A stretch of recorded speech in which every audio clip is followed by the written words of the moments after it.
अस्सलाम वालेकुम नाजरीन, आप देख रहे हैं INN चैनल। मैं हूं शेख अहमद अली। इस न्यूज़ बुलेटिन में आइए नज़र डालते हैं दिन भर की बड़ी खबरों पर। चीफ मिनिस्टर के चंद्रशेखर राव ने आज जंगलात की अराजियात पर काश्त करने वाले कबायली अफराद में पोडू लैंड के पट्टे जात की तकसीम के प्रोग्राम का आसिफाबाद ज़िले में रस्मी तौर पर इफ्तिताह किया और जंगलात की अराजियात के उसूल की जद्दोजहद के दौरान कबायली अफराद के खिलाफ दर्ज मुकदमात को वापस लेने का ऐलान किया। इस मौके पर मुनक़दा तकरीब से खिताब करते हुए चीफ मिनिस्टर ने कहा कि वो रियासत भर में पोडू लैंड के पट्टे जात की तकसीम के प्रोग्राम को शुरू करते हुए बहुत खुश हैं। उन्होंने कहा कि सिर्फ ज़िले आसिफाबाद में 1,36,000 अफराद में पोडू लैंड के पट्टे जात तकसीम किए जा रहे हैं। ज़िले आसिफाबाद में आज डिस्ट्रिक्ट इंटीग्रेटेड कलेक्ट्रेट कॉम्प्लेक्स का इफ्तिताह करने के बाद कबायली ख़वातीन में पट्टे तकसीम किए गए। इस मौके पर मुनक़दा तकरीब से चीफ मिनिस्टर KCR ने ज़िले के मुलाजमीन और कबायलियों से खिताब किया। चीफ मिनिस्टर ने कहा कि ज़िले आसिफाबाद में पोडू लैंड के पट्टे जात की तकसीम का प्रोग्राम 2 से 3 रोज़ में मुकम्मल कर लिया जाएगा। जिन किसानों ने ज़मीनों के लिए टाइटल हासिल किए हैं उन्हें दीगर किसानों की तरह रैतू बंधु और रैतू बीमा दिया जाएगा।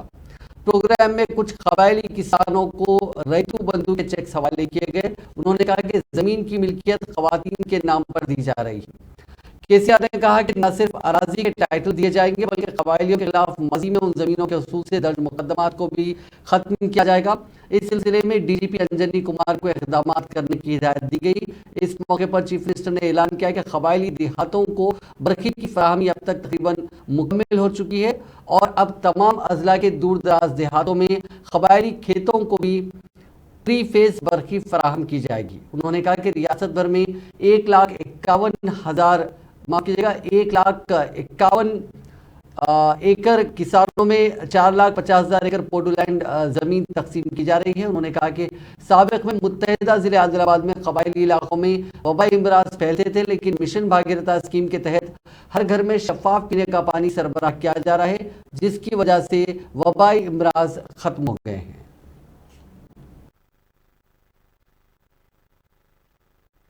కుమ్రం భీం ఆసిఫాబాద్ జిల్లా మీరందరూ నేను తెలంగాణ ఉద్యమంలో ఈ అడవి ప్రాంతాలు తిరుగుతున్నప్పుడు మావా నాటే మావా రాజ్, మా గూడెంలో మా రాజ్యం, మా తండాలో మా రాజ్యం అని చెప్పేవారు.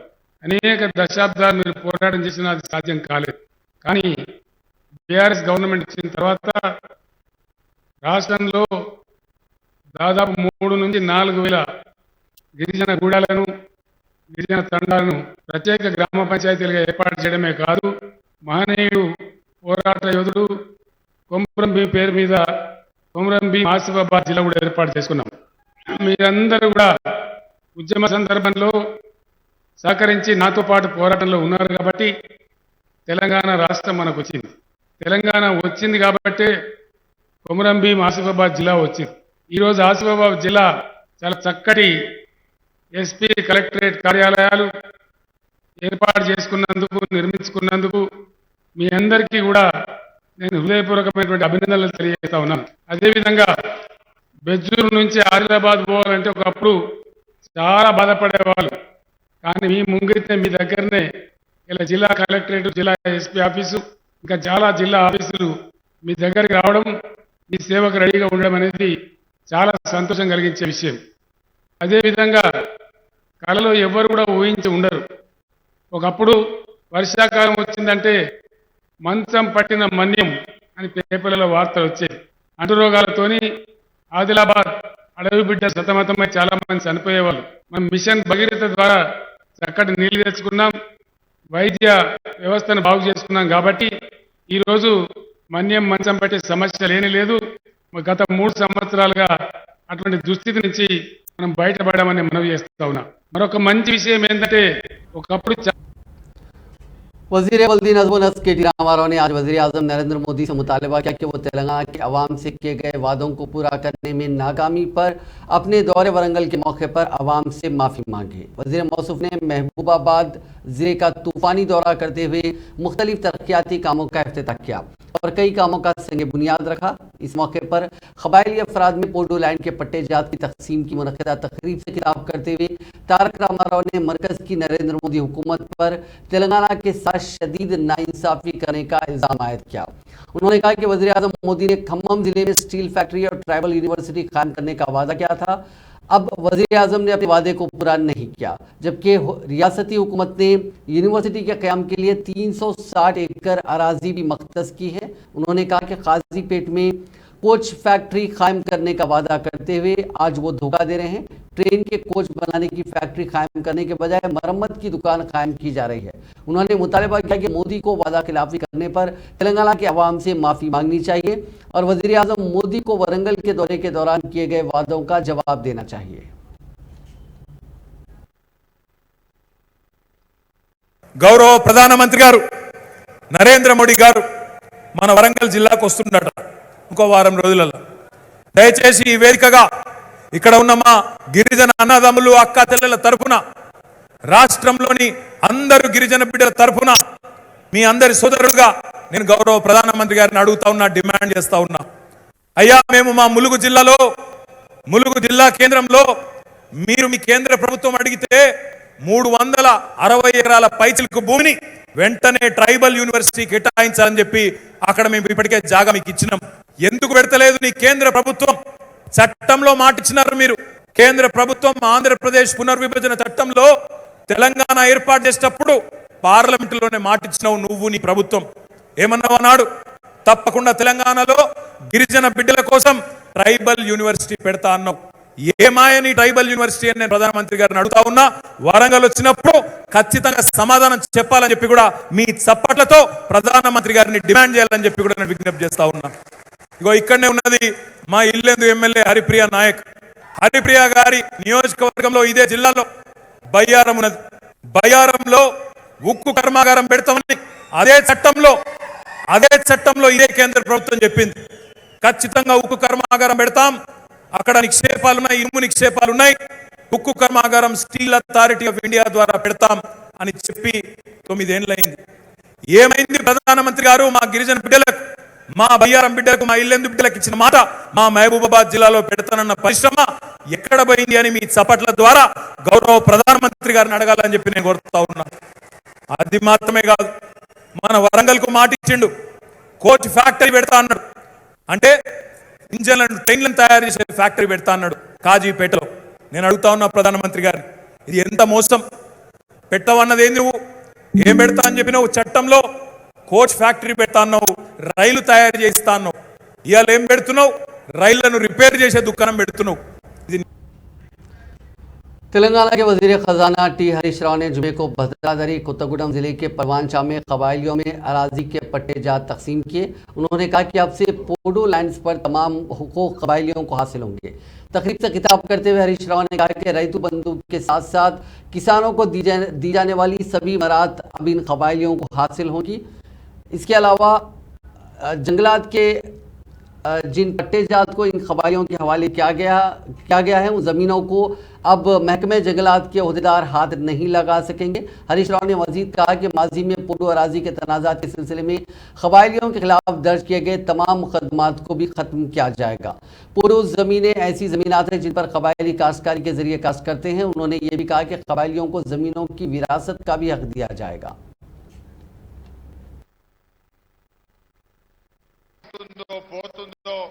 ఎప్పుడు అటవీ అధికారులు వచ్చి దాడులు చేస్తారో, ఎప్పుడు అటవీ అధికారులు ఈ భూములు లాక్కుంటారనే ఒక ఆందోళన మనలో ఉండేది. కానీ ఇవాళ నుంచి మీరే ఈ భూములకు ఓనర్లు.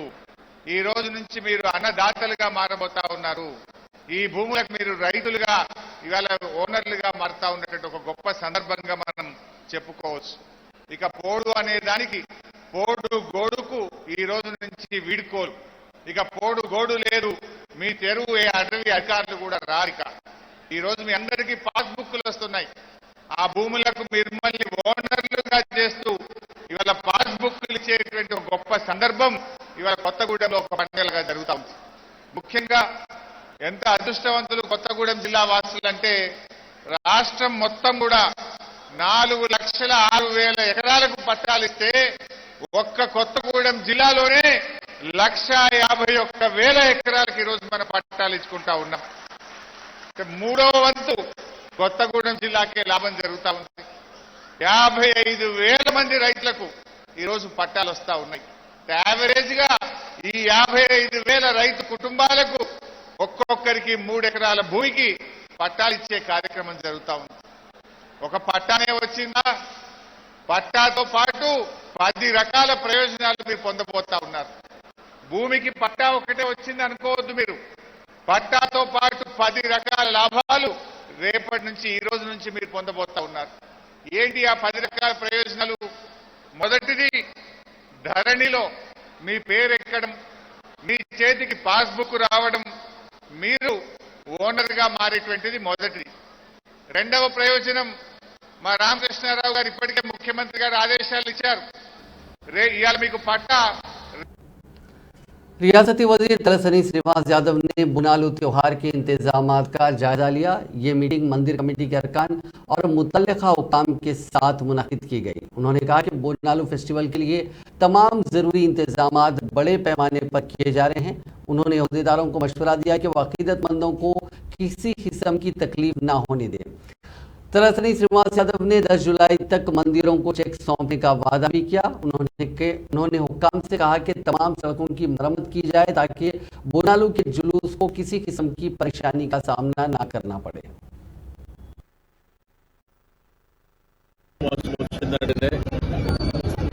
మరి కోల్కొండ జగదాంబిక అమ్మవారి నుంచి ప్రారంభమై సికింద్రాబాద్ హుసేన్ మంకాళి దేవస్థానం కానీ ఉమ్మడి దేవాలయాలు, మీకు ప్రత్యేకించి దర్బార్ మైసమ్మ, సబ్సిమండి చేయగూడ ప్రాంతాల్లో కూడా చాలా బ్రహ్మాండంగా జరుగుతుంది, మనందరికీ తెలుసు. మరి ప్రభుత్వ పక్షాన అన్ని ఏర్పాట్లు చేస్తున్నాం. ఏ ఇబ్బందులు, ఏ ఆటంకాలు లేకుండా ఇక్కడ దర్బార్ మైసమ్మ దేవాలయానికి కూడా చాలా జనం వస్తుంది. ఈ దేవాలయానికి కావాల్సినటువంటి సకల సౌకర్యాలతో పాటు 3D మ్యాపింగ్ కూడా అమర్ సింగ్ చైర్మన్ ఆయన ఏంటంటే ప్రభుత్వానికి ఒక లెటర్లు ఇచ్చి గతంలో కొన్ని రోడ్ల విషయంలో కానీ ఇది కానీ, అదేవిధంగా మనకు 3D మ్యాపింగ్ కూడా మనం గవర్నమెంట్ పక్షాన్ని ఇప్పిస్తున్నాం. రోడ్లు కానీ, సెక్యూరిటీ కానీ, లైటింగ్ కానీ, శానిటేషన్ కానీ ఎటువంటి ఇబ్బందులు లేకుండా మరి పండుగ చాలా గొప్పగా జరగాలి. రెండోది ర్యాలీస్, ఏదైతే పురాణపురం ప్రాంతం నుంచి తొట్టేల ఊరేగింపు వస్తుంది, ఆ దారి పొడవునా కూడా లైటింగ్ ఉండాలనేటువంటిది, లాండ్ ఆర్డర్ కూడా ఇబ్బందులు లేకుండా చూసుకోవడం అనేది ప్రధానమైనటువంటిది.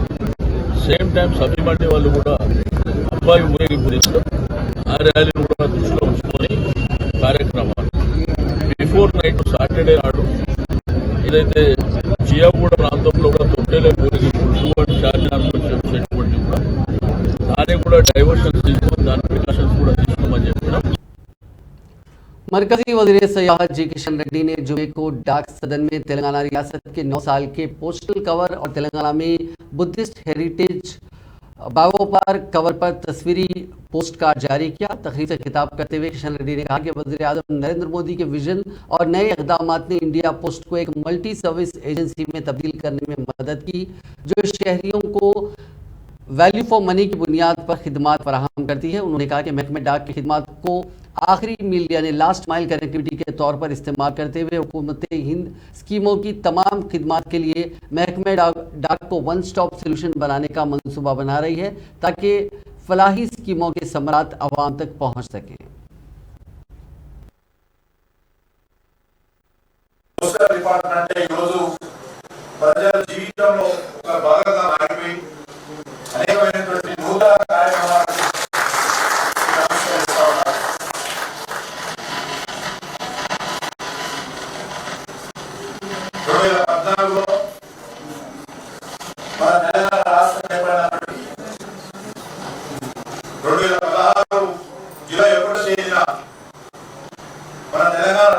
ప్రత్యేకంగా తెలంగాణ పోస్టల్ సైకిల్ మనం ఏర్పాటు చేస్తున్నాం.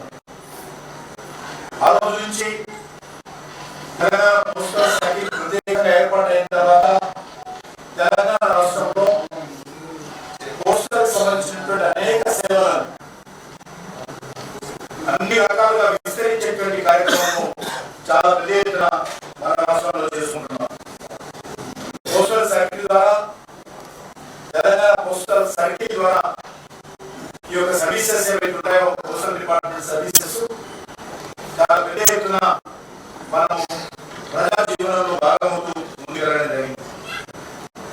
మీకు తెలుసు, కేంద్ర ప్రభుత్వానికి సంబంధించినటువంటి 2 శాఖలు ఇక్కడ లాభం లేదు, ఈ శాఖలు మూసేయాలనేటువంటిది. ఒకటి ఆకాశవాణి, 2 పోస్టల్. ఈరోజు సెల్ ఫోన్ వచ్చిన తర్వాత, టీవీలు వచ్చిన తర్వాత तेलंगाना प्रदेश कांग्रेस कमेटी के सदर रेवंत रेड्डी ने जुमे को बीआरएस हुकूमत पर तनकीद करते हुए कहा कि कांग्रेस पार्टी राहुल गांधी की 2 जुलाई को खम्मम में होने वाली मीटिंग के साथ बीआरएस हुकूमत को दफन कर देगी। राहुल गांधी की मीटिंग के इंतजामात का जायजा लेने के लिए खम्मम में मौजूद रेवंत रेड्डी ने कहा कि पोंगलेटी श्रीनिवास रेड्डी की शमूलियत से मुश्तरका खम्मम जिले में कांग्रेस पार्टी काफी मजबूत होगी। उन्होंने कहा कि तेलंगाना जनगणना सभा इस बात की गवाह होगी कि बीआरएस पार्टी की शिकस्त यकीनी है। रेवंत रेड्डी ने कहा कि कांग्रेस पार्टी खम्मम में इंतखाबी खला को पूर करेगी और इससे कोई फर्क नहीं पड़ता कि बीआरएस कितनी ही रुकावटें खड़ी करे, कांग्रेस कारकुन उन्हें तोड़कर राहुल गांधी की इजलास में शिरकत करेंगे। उन्होंने ये भी तबसरा किया कि पार्टी के तमाम रहनुमा मिलकर आगे बढ़ रहे हैं, चाहे वो पुराने हो या नहीं। रेवंत रेड्डी ने कहा कि अगर हम खम्मम में 10 में से 10 सीटें जीत लेते हैं तो हम रियासत में 80 से ज्यादा सीटें जीतने के जिम्मेदार हैं। कांग्रेस तेलंगाना इंतखाबात जीतकर सोनिया गांधी को सालगिरह का तोहफा देगी। रेवंत रेड्डी ने राहुल गांधी की मीटिंग के लिए किए गए इंतजामात पर भी इत्मीनान का इजहार किया। కేంద్ర ప్రభుత్వంలో ఉండే పార్టీ వారిని రమ్మని ఒత్తిడి చేస్తుంది. వారు ఒకవేళ అందులోకి అయితే ఇంకా వ్యాపారం విస్తరించుకోవచ్చని మన ఆలోచన చేస్తుండేమని అనుకున్నా. ఫైనల్ గా వారే మీ అందరి అభిప్రాయం తీసుకొని మీ ఆలోచన మేరకు ఈ ఖమ్మం జిల్లా ప్రజలు ఏం కోరుకుంటున్నారో వాళ్ళ అభిప్రాయాన్ని గౌరవించి తనకు కష్టమైన నష్టమైన రాబోయే రోజుల్లో ఇబ్బందులు ఎదుర్కోవాల్సిన పరిస్థితి వచ్చినా నేను ఇంతగా ఎదగడానికి ఉపయోగపడే ప్రజల యొక్క అభిప్రాయము కాంగ్రెస్ పార్టీలో చేరమని 80% ప్రజల అభిప్రాయము నాకు వచ్చింది. ఇప్పుడు నేను మీతోని కలుస్తానని మాట్లాడతానని శ్రీనివాస్ రెడ్డి గారు స్వయంగా నాకు సమాచారం అందించారు. ఆ తర్వాత నేను వారిని వెళ్ళి కలిసిన అప్పటికి కూడా 2-3 రకాల ఆలోచనలు నాలో ఉండే. మాట్లాడిన తర్వాత వారు నిర్ణయం తీసుకుంటారో లేదో అని. కానీ వారు విస్పష్టంగా ఈరోజు ఈ ఖమ్మం జిల్లా ప్రజల పక్షాన 4 కోట్ల తెలంగాణ ప్రజలకి ఏం మేలు జరుగుతుందో ఆ విషయం कर्नाटक असेंबली इंतखाबात के नतायज के बाद अपने सियासी मुस्तकबिल पर फिक्रमंद बीजेपी के चंद अहम कायदीन रियासती सदर बंडी संजय की क़यादत के खिलाफ खुलकर मुखालिफत शुरू कर चुके हैं। बाज़ कायदीन पार्टी प्रोग्रामों में गैर हाजिर होते हुए बंडी संजय के खिलाफ एहतजाज कर रहे हैं, तो बाज़ कायदीन बीजेपी की मरकजी क़यादत के खिलाफ अपनी नाराज़गी जाहिर कर रहे हैं। ताज़ा तौर पर बीजेपी के सीनियर कायद व साबिक़ रुकन पार्लियामेंट महबूबनगर जितेंद्र रेड्डी ने जुमेरात को ट्विटर पर बंडी संजय के खिलाफ इंतहाई तौहीन आमेज वीडियो पोस्ट किया। इस वीडियो में एक शख्स ट्रॉली में भैंस को चलाने के लिए उसे लात मार रहा है। इस वीडियो को पोस्ट करते हुए जितेंद्र रेड्डी ने ट्वीट में लिखा कि तेलंगाना की बीजेपी क़यादत के साथ इस तरह का रवैया अख्तियार करने की ज़रूरत है। बताया जाता है कि ज़रा के मुताबिक फिलहाल बंडी संजय को सदारत से हटा देने का कई कायदीन मुतालबा कर रहे हैं। ज़रा के मुताबिक पार्टी में उनके खिलाफ चंद कायदीन की बगावत को देखते हुए बंडी संजय भी मुतहरिक हो गए हैं और वो मरकजी क़यादत से नुमाइंदगी करते हुए इस तरह के बयान जारी करवा रहे हैं कि असेंबली इंतखाबात तक पार्टी सदर को तब्दील नहीं किया जाएगा। इस ताल्लुक से बाज़ मीडिया ने इतला दी है कि मरकजी वज़ीर दाखिला अमित शाह ने बंडी संजय को फ़ोन पर बात करते हुए केसीआर हुकूमत के खिलाफ अपनी जद्दोजहद जारी रखने का मशवरा दिया। जगतियाल जिले के धर्मपुरी टाउन में ईद उल अजहा के मौके पर उस वक्त कशीदगी पैदा हो गई जब जाफरानी तंजीमें वीएचपी और हिंदू ऐक्य वेदिका के कारकुनों ने एक मुस्लिम शख्स के खेत में बैलों को जबिया करने पर उससे गाय का जबिया करने का इल्जाम आयद करते हुए काफी हंगामा किया, जिससे ईद के दिन धर्मपुरी टाउन में कुछ देर तक कशीदगी की गई, जिस पर पुलिस वहां पहुंच गई और जबिया करदा बैलों का वेटनरी डॉक्टरों की मदद से जांच करवाते हुए उस गोश्त को तलब कर दिया। इस मौके पर डीएसपी जगतियाल प्रकाश ने मीडिया को बताया कि ईद के लिए गाय को नहीं बल्कि बैलों को जुबा किया गया। वेटनरी डॉक्टरों ने इसकी तस्दीक कर दी है, ताहम बगैर इजाजत खेत में बैलों को जुबा करने के इल्जाम में 4 अफराद के खिलाफ मुकदमा दर्ज किया गया। फिरका परस्तों की जानिब से गाय जबिया करने के इल्जाम और टाउन में एहतजाज की इत्तला पाकर डीएसपी जगतियाल प्रकाश वहां पहुंचे और दोनों तबकात के अफराद से बातचीत करते हुए वेटनरी डॉक्टर की मदद से गोश्त की जांच करवाई। बारजा मीडिया से खिताब करते हुए डीएसपी ने कहा कि उनकी तहकीकात में बैलों को जुबा करने का इंकशाफ हुआ, लेकिन बाज़ अफराद सोशल मीडिया में इस बात की गलत इतलात फराहम कर रहे हैं कि गाय का ज़बिया किया गया, जो गलत है।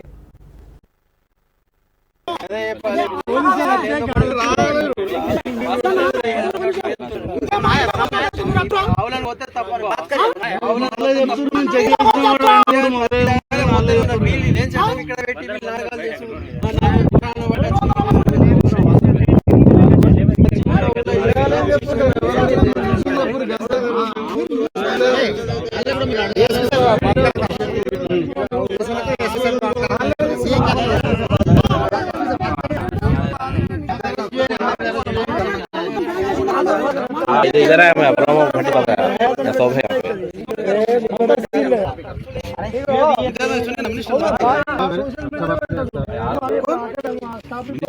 फोन कर तुम भी करो आप भी करो ऐसा करना धर्मपुरी को एक्स्ट्रा फोर्स भी होना फोर्स आना लेको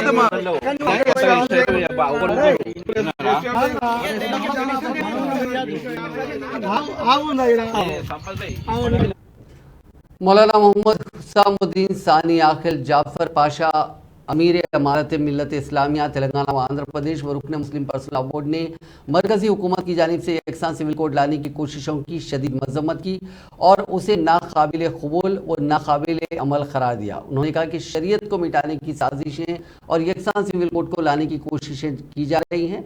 इसके ज़रिए शरीयत के कानून के बजाय हम पर अपने फैसले को हुकूमत मुसल्लत करने की कोशिश करना चाहती है।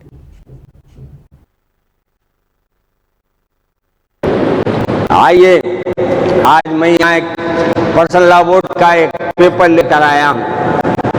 यहाँ बारकोड बना हुआ है, बारकोड में मैसेज रिकॉर्ड टैग किया हुआ है और ये मैसेज किसके पास भेजना है वो जीमेल में भी उसको लिंक कर दिया गया है।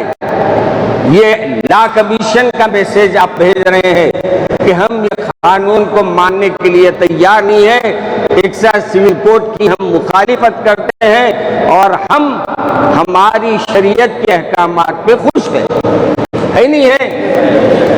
तो इसको आप जाते जाते बारकोड में से वो ले लीजिए तस्वीर बारकोड की, अपने दोस्त अहबाब में, अपने महलों में, अपने पहचानक में, अपने पूरे घर से अपने अपने फोन पे, एक फोन पे देना है, हर अलग अलग फोन पे देना, ताकि उनके पास तादाद गिनी जा रही है आजकल। तो तादाद जिससे पहले हम 2 करोड़ भेज चुके हैं, क्या दिए थे 2 करोड़ याद है? आपके पास दस्तखत लिया था, हम उसकी मुखालिफत करते हैं बोलते 2 साल पहले 2 करोड़ पेपर हम अखिलियत कमीशन को दे चुके हैं। फिर ये चीजें पैदा हो रही है। अब हमने ये सोचा कि वो पेपर छपा के देने के बजाय लॉ कमीशन के डायरेक्ट उनके जो साइड है उस पर हम अपने मैसेज देंगे। तो जाते हुए अपने मसाजिद के लिए 10 बना के लाया हूं मैं, ले लीजिए। अगर आप उसकी फोटो खींच लीजिए, अपने पास जेरॉक्स निकाल के जिसको जिसको देना है दीजिए, जाते हुए यहाँ से लेके जाइए और हर कोई कम से कम 50 मैसेज से 100 मैसेज देना, दिलाना लोगों से, दिलाएंगे ना? चलिए अल्लाह मुझे और आप अमल करने की तौफीक अता फरमाए। जिले सिलसिला में अफसोसनाक वाकया पेश आया। मिडमानिया डैम में एक खातून ने अपने 3 बच्चों की छलांग लगाकर अपने 3 बच्चों के साथ खुदकुशी कर ली। महलूक इनकी शिनाख्त 7 साल आयान, 5 साल आसरा जबीन और उस्मान के तौर पर की गई। उस्मान की उम्र 14 माह है और उनकी मां के तौर पर की गई इब्तदाई तहकीकात में इस इंतहाई इकदाम की वजह घरेलू तनाज़ात बताई गई है। पुलिस मसरूफ़ तहकीकात है और इत्तलात के मुताबिक वेमुलावाड़ा अर्बन मंडल के रुद्राराम से ताल्लुक़ रखने वाली खातून की शादी करीमनगर सुभाष नगर के मोहम्मद अली से भी थी और इस जोड़े को 3 बच्चे बताए गए। आज खातून अपने बच्चों के साथ बोयनपल्ली मंडल सुभाषपल्ली के पास पहुंची और उन चारों ने छलांग लगा दी। पुलिस ने लाशों को पोस्टमार्टम के लिए मुर्दा खाना मुंतकिल कर दिया और इस पूरे मामले की छानबीन की जा रही है। बंजारा हिल्स में वाक़े मेरिडियन स्कूल को लापरवाही की वजह से शदीद तनकीद का सामना करना पड़ा जब जुमे को स्कूल के अहाते में बिजली का करंट लगने के बाद 11वीं क्लास के एक तालिब इल्म को अस्पताल में दाखिल किया गया। इत्तला के मुताबिक वाक़या दोपहर के खाने के वक्फे के दौरान पेश आया जब तालिब इल्म जिनकी शनाख्त हसन के तौर पर हुई है इत्तेफाकी तौर पर कंपाउंड की दीवार पर नस्ब इलेक्ट्रिक बाड़ से राब्ते में आ गए। शदीद जख्मी तालिब इल्म को इलाज के लिए करीबी अस्पताल मुंतकिल किया गया। वाक़े की इत्तला मिलते ही हसन के परेशान वालिदैन स्कूल पहुंच गए। उन्होंने स्कूल इंतजामिया की लापरवाही पर बरहमी का इजहार किया और इस वाक़े के लिए जिम्मेदार ठहराया। बादशाह मुतासरा के वालिदैन ने इस वाक़े पर बंजारा हिल्स पुलिस में शिकायत दर्ज कराई और स्कूल इंतजामिया के खिलाफ जरूरी कार्रवाई करने को कहा। पुलिस ने इस मामले की तहकीकात शुरू कर दी है। आंध्र प्रदेश के अनकापल्ली में जुमे के रोज एक दवा की फैक्ट्री में आग लग गई। हादसे में 5 लोगों की मौत हो गई, वहीं 6 से ज्यादा मुलाजिमीन जख्मी हो गए। एक रिपोर्ट के मुताबिक आग अच्युतियापुरम इंडस्ट्रियल स्पेशल इकोनॉमिक जोन में वाक़े सहीती फार्मा में लगी। अनकापल्ली के एसपी मुरली कृष्णा ने बताया कि इस इकोनॉमिक जोन में वाक़े साहिती फार्मा में एक रिएक्टर में ब्लास्ट की वजह से आग लगी। इसमें कंपनी के 6 मुलाजिमीन जख्मी हुए जिनमें से 2 की हालत तशवीशनाक है। करीब 15 मुलाजिमीन को फायर सर्विसेज की टीमों ने बाहर निकाला। कंपनी के एक मुलाजिम ने बताया कि उसने ब्लास्ट की तेज आवाज़ सुनी, इसके फौरी बाद ही आग लगी और किसी को कुछ समझने का मौका ही नहीं मिला। सभी मुलाजिमीन घबराकर बाहर की जानिब भागे। आग इतनी शदीद थी कि उसमें से उठता काला धुआं 5 किलोमीटर दूर से भी दिखाई दे रहा था।